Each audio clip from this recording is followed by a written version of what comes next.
I don't believe that anybody feels the way I do about you now.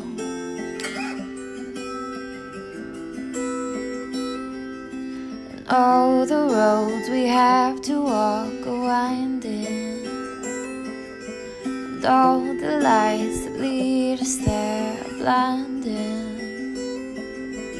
And there are many things that I would like to say to you, but I don't know how.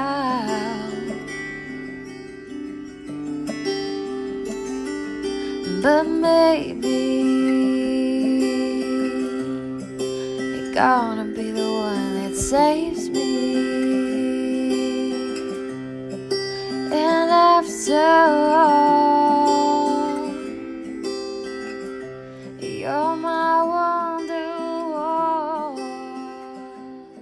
All right, everybody, welcome to another episode of Morning Coffee. I'm still Rick Alexander, and I'm still hosting these things. And I appreciate you all staying with me through the wild variance in sound quality. But I'm taking this podcast on the road. It's been the plan my entire life, actually. Since we've had the thing, I've always wanted to be able to do it from anywhere. And so sometimes, life requires that you figure it the fuck out. And that's exactly what I'm doing. So right now, I'm podcasting to you as I drive from Maine to Boston, coming from the opposite end of the country that I came to at you last week. And in 3 days, I will be back on the opposite end of the country as I am now. So I really do appreciate you sticking with me. Within like 10 days or so, I'll be back in Virginia Beach, and I'll be back in the studio, and we will get this sound quality thing a little more ironed out. But I made a commitment to do this show 5 days a week, and so that is exactly what I'm doing. And I think that the content is very much worth squeezing it in. And so what I wanted to do today is I wanted to talk to you about a thought experiment that I've had. So essentially, for what I do from time to time is if I hear something that seems intriguing, I will adopt that thing as if I believe it is true for 2 or 3 weeks, or maybe longer, maybe 2 months. And what that allows me to do is look at the world through a different perspective and see if I actually believe that that thing might be true or not.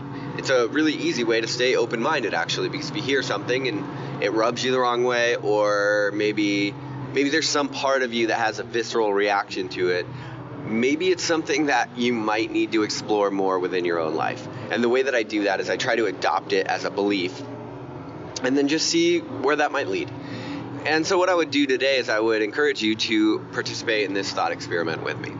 That's the first part. Now, the second part is I think that the most intriguing things in life, the really interesting things, they come from conversations and curiosity and questions more than they come from doctrine and dogma. And in fact, I believe that anybody that professes to know anything about the nature of reality or our universe or what it means to be human, that's not coming at it from a perspective of curiosity is probably wrong. In fact, they're probably at least less informed or intelligent than they would have you believe. Because anybody that's ever pursued growth in this life knows that the more that you learn, the more you realize you actually don't know. And so one of the things that I want to do with this show is I want to pose really, really interesting questions that you can sort of chew on throughout the day and maybe adopt and maybe not. And so the question today is, what if it all matters? What if every single thought, every interest, every seemingly coincidental meetup, every single thing that you do, what if it's all significant? Because we have the uncanny sort of ability to dismiss things, especially if they seem wild, right? Like a thought. I have always, for whatever reason, come back to this idea that I would really like to go to Australia. And I don't even know why. Just as a little kid, I've always thought that. But what if the person that you could be and the life that you could have is contingent on you always pursuing the thoughts and interests that you have?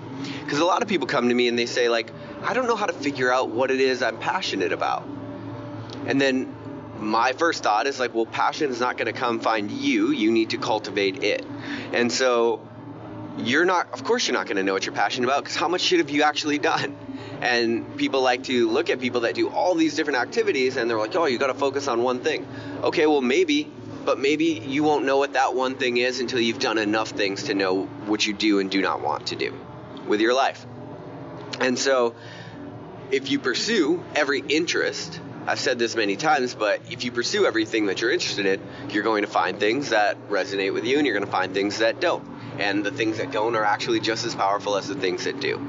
But I think that deep down, we actually all know exactly what we want to be in this world. I think a gap exists between what we want to be and who we want to be, and then what we actually are and who we actually are.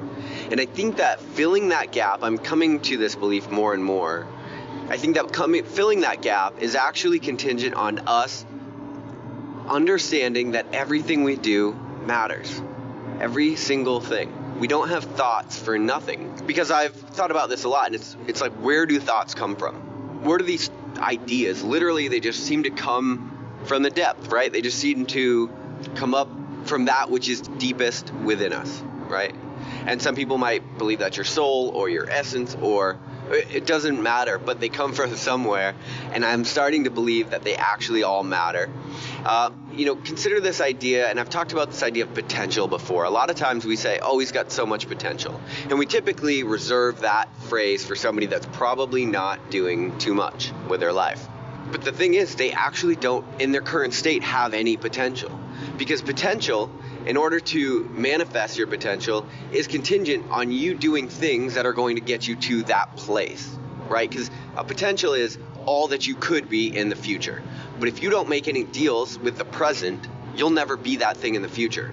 So if you find something that you're interested in and you pursue it, and you might realize that you're actually not quite set up to do that thing as you'd want to be. And so you have to learn, and you have to grow, and you have to get stronger, and you have to get faster, and you have to get all of these things that are going to allow you to do that thing that you're most interested in at a really high level. And when you're passionate, of course, it pulls you. So those are the only kinds of things that you want to do. And so you want, like for me, I want to get better at speaking. I want to get better at writing. I want to be a better athlete. I want to have better endurance. And so me sitting on my ass, eating Doritos, does not constitute as potential to do any of those things. The only way that I have potential is when I explore them essentially with reckless abandon. As I get more and further into it, I realize I have to be more, and I have to be better, and I have to be more of who I actually am. And so I would encourage you not to get frustrated if you don't know what you're passionate about, but to maybe try to get more in tune with what you already know, with the thoughts that you already have. Because maybe you have a thought that you would like to go to X country, and maybe you go to that country and you meet X person. Or maybe you don't. Maybe you have an idea that gets planted that won't seed for another 10 years. See, when you're going through like difficult times, having this sort of perspective is literally what's going to help get you through, but it's the hardest thing in the world. It's way easier said than done. But even the idea that could be true is a beneficial thought. And that's where I think this is worth adopting. Because if you are deterministic in your beliefs and you think that we're sort of all just here as happenstance and things are happening to us and that's determining the outcome, and there's not a more cosmic reason, you can make a really good case for that. But as far as I understand and can think about it, that's actually not that beneficial of a thought. And in fact, to believe that you are here for something and then to pursue finding that reason is a much more beneficial thought when it comes to manifesting all that you are. And I don't have these thoughts completely unpacked yet, so I'm trying to get my mind around them as I'm talking about them and as I'm thinking about them throughout the days. But I'm coming more and more to believe that every single thing that we do matters. One of the things that people who really have a lot of purpose and they find out they have a lot of conviction about what they're doing on this earth, those people tend to look back at their lives and think that everything that they had ever done set them up to be that person. And that's actually what I believe too. There were lots of times in my life where I had no idea what I wanted to do, and I had no idea who I wanted to be, and I had no direction. It's why I joined the military. It's why I dropped out of college. I was like, what am I going into debt for? I don't even understand what I want to do. And now I look back at every single thing, and it all mattered. And it all led me to the point that I'm at now. And I couldn't be any happier about this direction that I'm in. And maybe that direction changes again, I don't know. But it's interesting to look back and to look at the world with that lens. A lot of times when we want to be in a relationship or something, we look back and we say, oh, it was the right person, but the wrong time. But what if there is no wrong time? What if it's just the wrong person? What if it's just not the person for you? I don't believe that the universe makes mistakes. And if you believe otherwise, again, I don't know that that's a very beneficial thought pattern. And so what if you adopted the belief that there is no such thing as bad timing? There is no such thing as coincidence. You don't have thoughts for no reason. You have thoughts. But what if the person that you could be and the life that you could have is contingent on you believing that and being aware of it? And so by being aware of it, you pursue it. And then every day you become a little bit closer to the person that you were supposed to be. And that's the thought I've been having lately. And so I would encourage you to pursue that and just consider its significance in your life. And I'll talk to you guys tomorrow on Morning Coffee.